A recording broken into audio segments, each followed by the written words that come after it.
যত যুবক যত মুসলমান নামাজ পড়ে না সেজদা করে না এরা অহংকারী।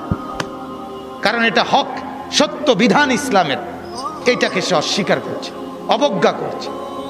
এই অহংকারী যত শুদ্ধ কথাই বলুক, ডিগ্রি 18 কিসিমের ডিগ্রি লোক, কথা বুঝেন, সে আপনার অভদ্র। সেজদাবিহীন কোনো মানুষ ভদ্র হইতে পারে না। নামাজবিহীন কোনো সন্তান কোনো মানুষ ভদ্র হইতে পারে না, হতেই পারে না, হতেই পারে। আল্লাহ ইবলিসের পরিচয় বলছে কোরআনে। আল্লাহ বলছে ইবলিসকে জানো? ইবলিস সে যে সেজদাকারীদের অন্তর্ভুক্ত ছিল না।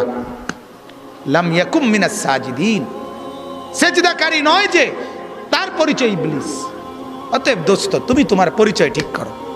তুমি মানুষ কিনা না ইবলিস, সেজদার ভিত্তিতে প্রমাণ হবে, সেজদার ভিত্তিতে প্রমাণ হবে।